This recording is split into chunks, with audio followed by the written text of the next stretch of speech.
You're a good crowd. Dave Cyrus is about to join us. I want to remind everybody that you are listening to The David Feldman Show, davidfeldmanshow.com. If you would like to sit in our virtual studio audience, go to my website. I'll send you a link. Office hours and hours, 24 hours of office hours this Friday night. Let us now go to Hollywood or Brooklyn. Like that's any Same different. thing. Same thing. Dave Cyrus joins us. Hey, how we doing? I'm going to apologize. I only have 20 minutes. I have to Actually, so do I. That works for me. What do you want to talk about? What's it going to be today? I know all your other callers, they prepare things. They're experts. Not me. I just call and you tell me what we're talking about. That's how versatile I am. That's why the people love me. They do love you. Which you keep telling me, and I've seen zero proof. But I will take your word for it because I want to believe it's true. You are loved. Dave Cyrus is a brilliant comedy writer. You've seen his work on SNL and Fox's Let's Be Real, The King of Staten Island. I don't know. You've got so much stuff going on. Yeah, I just found out I got nominated for an Emmy for my guest writing on SNL this year, which is essentially, which is like winning a Stanley Cup. You actually got off the bench. Hang on. You are talking over the fake applause. Yes. You have been nominated for an Emmy. Congratulations. In the most technical way possible. Yes. For my guest writing a few episodes this last year of SNL, I guess in the most technical sense, I am nominated for an Emmy, which if I win will be hysterical. I remember the last time that happened was when I was actually a staff writer at SNL and we lost to John Oliver, and I've never clapped so hard. So you were rooting against your own team. Yes, I was rooting for Samantha Bee, to be honest, but I was happy with anyone else. Yeah. Right. Just because it's just cooler to be like, yeah. If I were capable of being happy for anybody, I would be happy for you. That's fantastic. Not really. Like I said, it's like getting nominated when you were such a small part of something.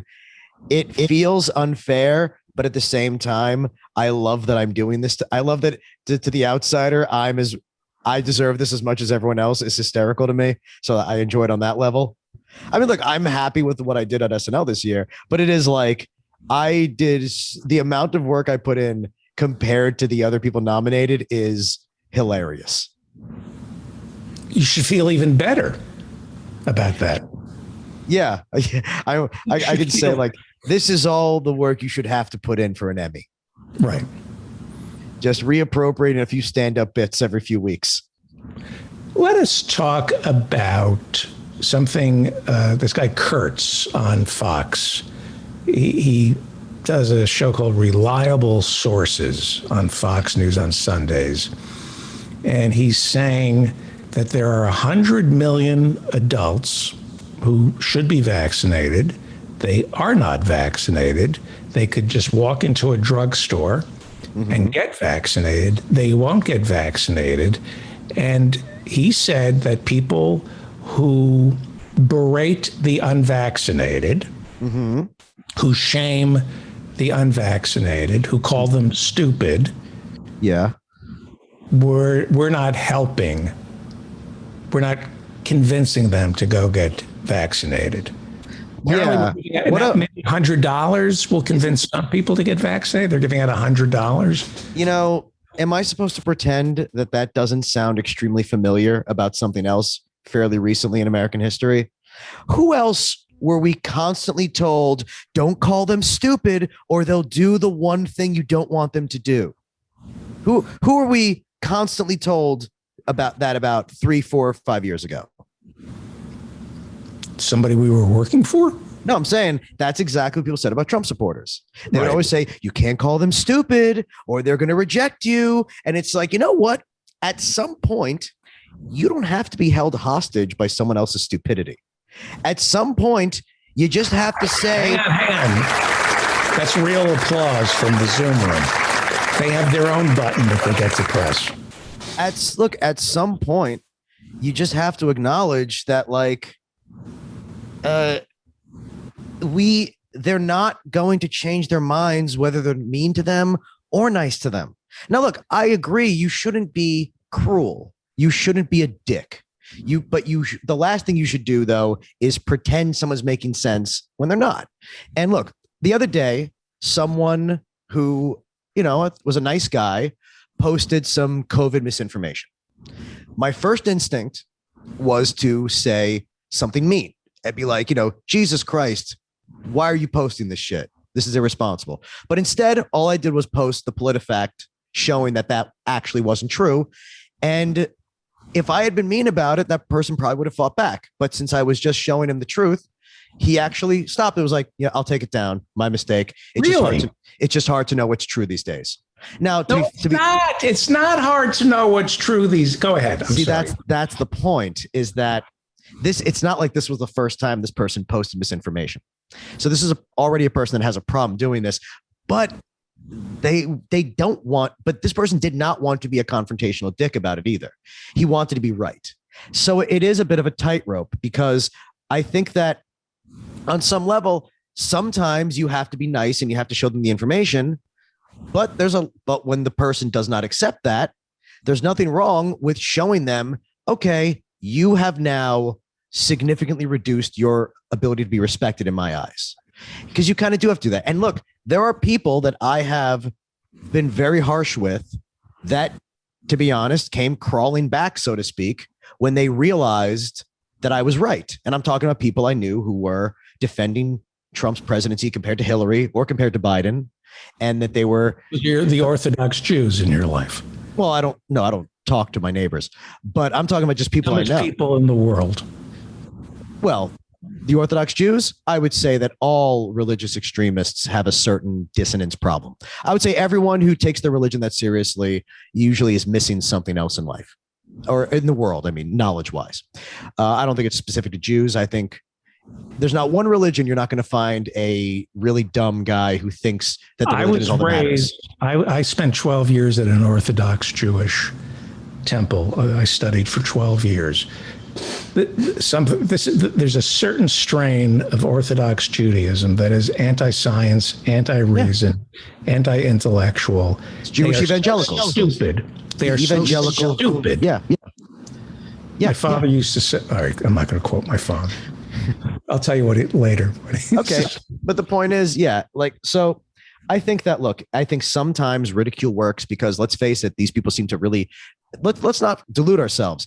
These people seem to love ridicule, and they seem to have a lot of respect for people who ridicule, and they seem to have a lot of respect for just power because they worshipped a bully. So to say that bullying doesn't work on them is a little disingenuous, but I think that you have to sort of gauge the situation. Look, and I think an overlying point that I try to make a lot is that everything is more complicated than we give it credit for. Nothing is as simple as everyone seems to want to make it.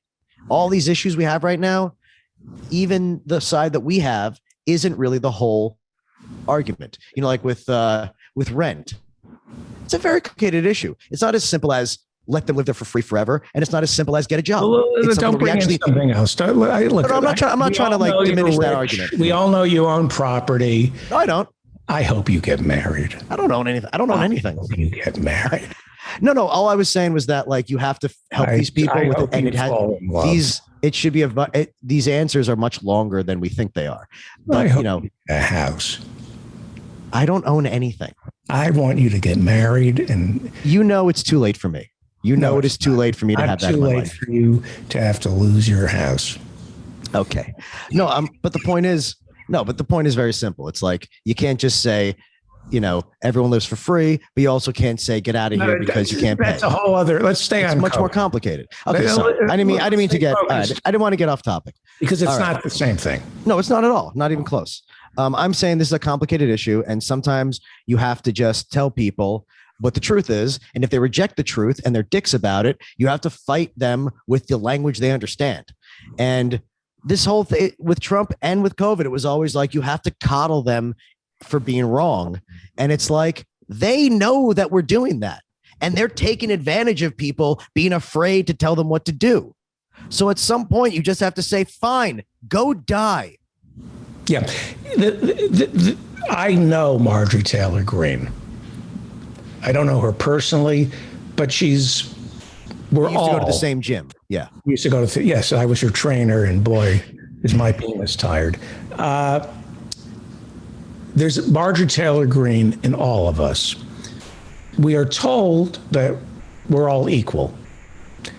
Some of us are stupid enough to believe that we're all equal at everything. Therefore, if we're all equal at everything, we cannot accept that somebody might know something that we don't know, because that means I'm stupid, so I must destroy someone or an institution that knows something that I don't know. Well, that's exactly what's been going on with both COVID and with Trump's presidency, is that we had a situation where a lot of people were put in a position where they had to make a split-second decision, say, all right, well, is Trump still telling the truth, or are you a gullible idiot? It's one or the other. You have to decide. Are you going to admit that you have no idea what you're doing and you made a terrible decision, or are you going to pretend that you live in a reality that isn't real but makes you feel better? And that's what a lot of people did. They've tried to reframe reality into one in which they are not wrong, and they don't have to be ashamed of their decisions, but they do. And a lot of people would rather die or have their friends die than admit being wrong, which is literally what's happening now. People getting vaccinated with disguises on so their friends don't see. How sad is that? Yeah, I saw that. Yeah, it's kindergarten. And by kindergarten, I'm saying the highest level of education that we can aspire to.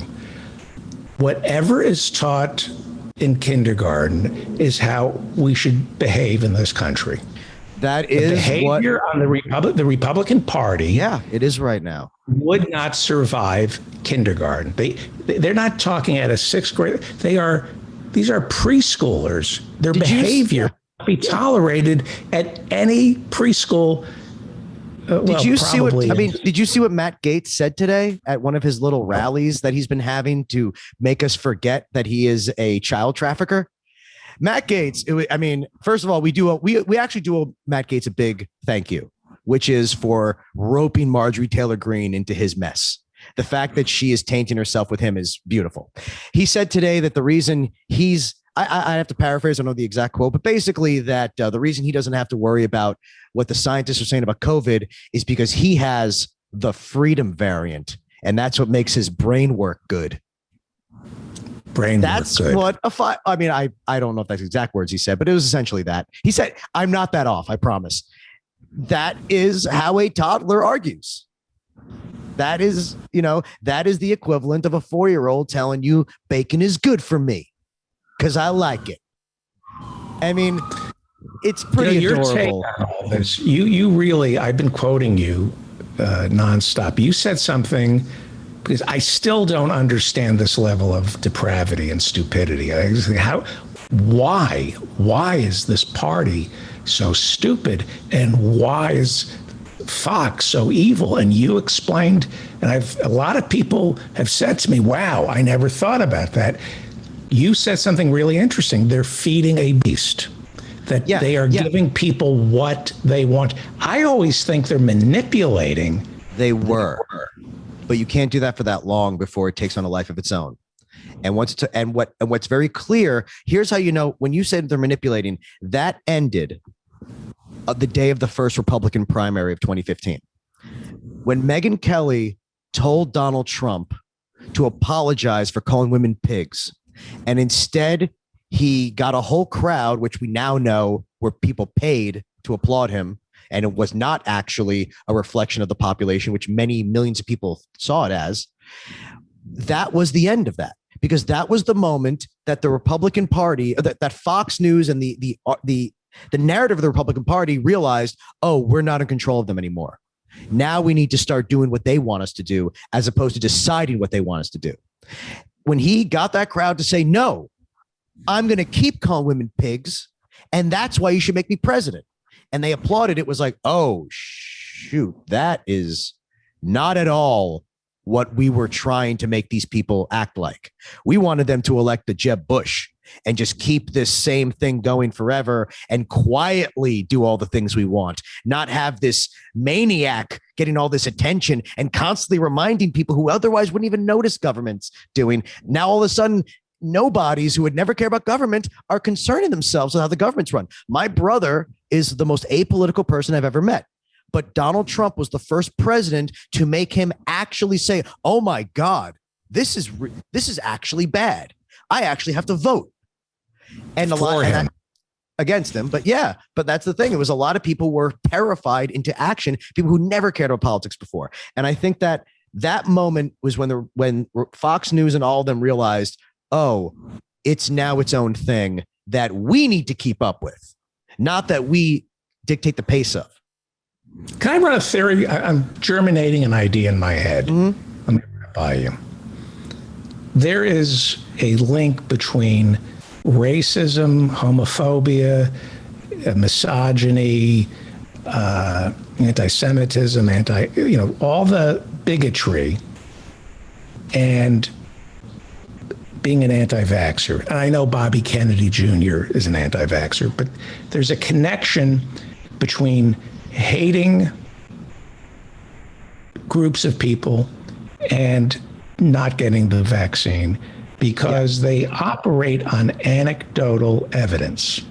They always say, a conservative is a liberal who got mugged. Have you ever heard that? Yes. A conservative is a liberal who got mugged. They're all for helping people, but then they get mugged. And the implication of that statement is that a black person mugged them and they instantly become conservative, no welfare for you, and I don't like black people because of one anecdote. And it's what's funny about that, I'll just say I've had people say that to me before, and as a kid and as a young man, I couldn't believe how excited I was to yell at that person. I was mugged and I didn't turn racist. So they traffic in anecdotes. Yeah. The people, and I saw it in the chat room about a half hour ago. Somebody I really love, said, everyone I know who has COVID now has been vaccinated. And I thought, I love this person, but there's a very simple hole you can poke in that argument. People who got vaccinated are the kinds of people who still get tested for their jobs. And the people who won't get vaccinated don't get tested. Right. And then everyone and they don't tell you when they have it. Yeah. Right. Everyone got vaccinated. The odds are, I talked about this at the top of the show, 170 million Americans have been fully vaccinated. We just hit 70% of at least first shots today. Okay. And there are 120,000 breakthrough cases. It's extremely low. And more importantly, it's a non-story. It's like saying don't wear seatbelts because 0.06% of people who are wearing seatbelts. Oh, no. Let me give you a better example of that analogy. It's like saying don't wear seatbelts because blank number of people wearing seatbelts still got in car accidents. It's like saying that. Better. It's like saying don't wear a seatbelt because people wearing seatbelts still get in car accidents. Right. That's exactly what they're really saying. And I've seen multiple people say this where they're like, it's all the Democrats who are getting COVID. And it's all the vaccinated people getting COVID, but they leave out the most important part. Are they getting sick?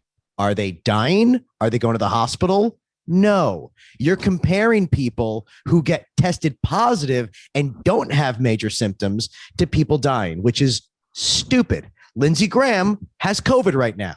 Lindsey Graham got announced he had COVID today. And guess what? He's fine because he's vaccinated. He has minor flu. He has minor cold symptoms. And he's vaccinated? Yes. Lindsey Graham is not quite so bad that he's one of the people who pretended he wasn't. Even though Ted Cruz is vaccinated and he's on the floor of the Senate saying, don't get vaccinated, everybody. I wouldn't if I could turn the clock back. I just hate that I am.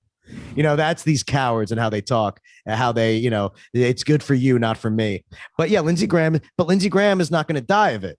Lindsey Graham is not someone who has a very serious medical condition, most likely, who are the few people who can die. Because look, the people who can die of COVID after getting vaccinated, by and large, are the kind of people who could have died from any cold, could have died from any minor illness, which is something we expected. When we got the vaccine, they told us it's not 100%. And you're going to need a booster shot eventually. That was before the Delta variant even existed. They said that. So what we have are just liars. We have people who are doing that thing where they say something that rhymes with the truth, but is not the truth, which is, yes, technically vaccinated people are getting COVID, but they're not dying. So it sounds like it's a good goddamn idea. I mean, right. How many people do we have to see on the news on their deathbed saying, I wish I got vaccinated? Well, I was going to make a joke, but I won't because it would be tasteless. Okay. So going back to my original question, Howard Kurtz from Reliable Sources says we're not going to convince anybody by shaming them into getting a vaccine, by making them feel stupid. My answer is you can shame some people. Some people it works on. Use your common sense.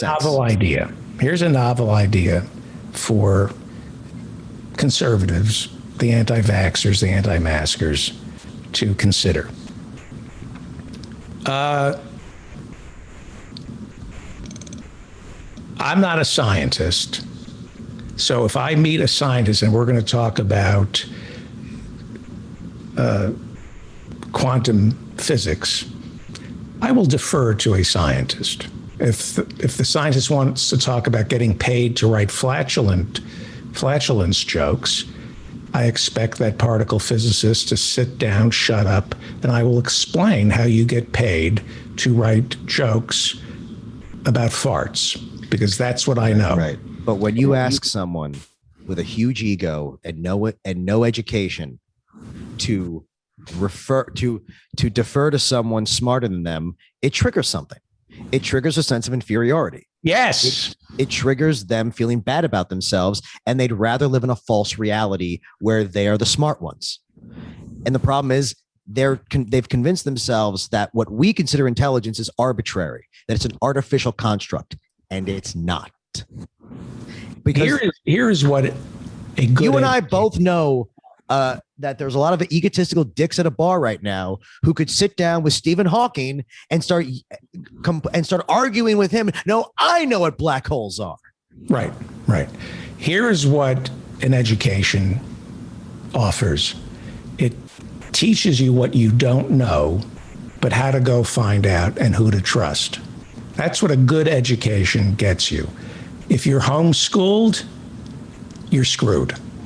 If everything taught to you comes from your idiot parents, all critical thinking is over with you, and you might as well not get vaccinated or wear a mask. You're through. But how about this? Sorry, go on. Howie Klein is coming up, so I don't want to keep him waiting. Yeah, I don't want to. No, I'll go. I was going to. How about this? Very Here's quickly. a good rule about intelligence. You're not smart until you've had a conversation with over 500 people who are smarter than you, who know something you don't know. Not even that. You can't call yourself smart until you've interacted with a certain number of people. Because a lot of these people who think they're geniuses, they know 5 people that are like this. Yes. Dave Cyrus, congratulations on the Emmy nomination. Dave Cyrus writes for SNL, Fox's Let's Be Real, The King of Staten Island, and you're so busy, and there are all these other projects coming down the pipe. Just make sure you use air quotes when you say Emmy nomination. Congratulations on the Emmy. I hope there are none more in your life, because I can't handle the jealousy. Thank you, Dave Cyrus. Thank you. Later.